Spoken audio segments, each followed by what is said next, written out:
Nice to see you. Good to be back with you. You have a plan to start a debate about poverty. What is it?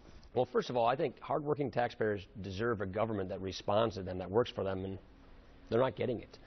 What we're taking a look at is we spend $800 billion a year on 92 different programs through the federal government to fight poverty, yet we have the highest poverty rate in a generation. People are slipping through the cracks. So what we want to do is change this conversation, is talk about reform that actually works. And instead of measuring success by how many new programs are created in Washington or how much money we spend on programs, why don't we measure it by results, by outcomes? How many people are we actually getting out of poverty? And what we've learned is from researching all of this throughout the last couple of years is that the federal government gets in the way in so many places. So we want to empower local communities, the people who are the boots on the ground, who are actually fighting poverty, streamline government and focus on customizing aid to getting people actually out of poverty and focus on results. We reformed welfare in 1996 and it was very successful. Work requirements, time limits, local control, experimentation in our states. That was one program. There are 92 other programs that have not been reformed like that. And what we're trying to do is take those lessons we learned successfully from welfare reform in 1996 and apply it to the other parts of the government's war on poverty, because we're on the 50th anniversary of the war on poverty and we're not winning it. What we're saying is take 11 different government bureaucracies and programs, consolidate it. That saves you a lot of administrative fees, bureaucracy, and send it back to our communities. The accountability is we measure.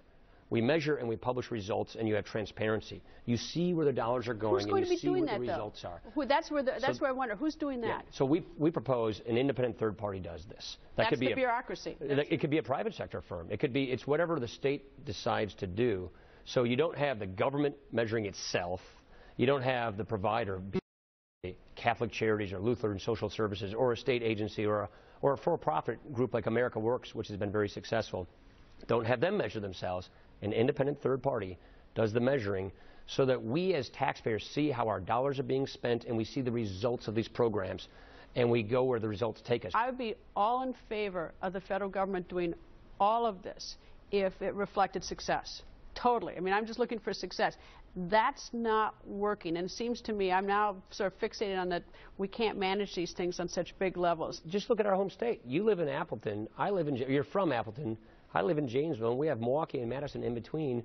Each of them, those communities have different problems, let alone the rest of the country.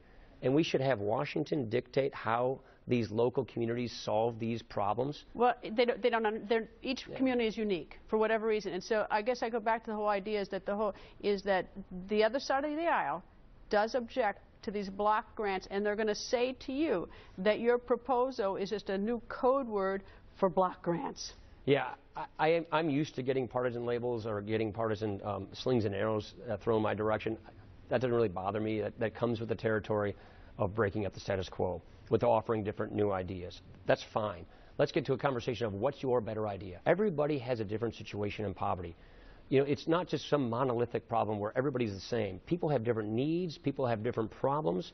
And so our solutions ought to customize that. We ought to have aid that is customized to a unique person's problem so they don't have to go to all these various different welfare agencies and get these programs that actually disincentivize them to going to work, that make it pay to stay on welfare, not go to work. And so we need to fix that, customize it, and always focus on getting people from where they are to where they want to go, and that is get a good career, not just a job, but a career. And I would argue our poverty-fighting programs don't do that. In many ways, they trap people in poverty.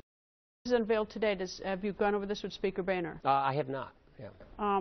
What's the appetite, do you think? Actually, this morning we talked about it just very briefly. He knew I was putting this out, and he wished me luck. What's the appetite for having this done? I realize it's a beginning of a discussion. Right. It's also referred to as a pilot program. But what's the likelihood? I think we'll pass it by Tuesday. Tuesday, yeah, right. Yeah, no, the whole purpose of this, and I've learned this from legislating and from reforming government for a long time.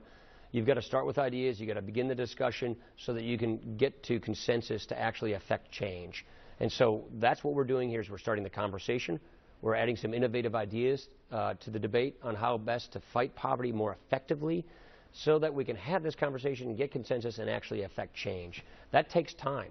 It takes time to do these things. That's why we want to get started now. Your party has been branded as being anti-poor.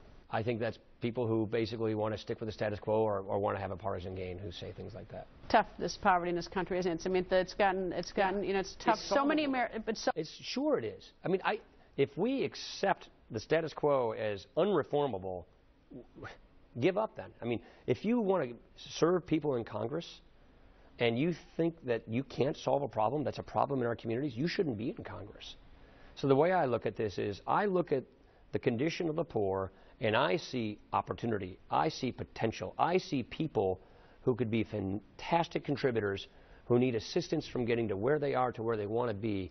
And we in the federal government are not doing our job to making sure that that occurs. And what I think the federal government in many places does is it displaces local solutions. It crowds out what we call civil society, local groups making a difference, and we want to empower that. We want the public and the private sector working together to help pull people out of poverty, and I would argue that Washington frustrates that. It should facilitate that. All right, now this is where every journalist asks you the question of whether or not you're going to run for president. So I asked the question, Packers, how are they going to do this year? We're going to do well. I think we had a good draft. You had a great pick on Ha Ha Clinton-Dix. Yeah. You projected that pick. I think we're going to have a very good team. We filled the holes we had. As long as we're healthy, I think we're going all the way. All right, so I don't get to ask the president's question. I'll leave that one for another day. Right. Nice to see you.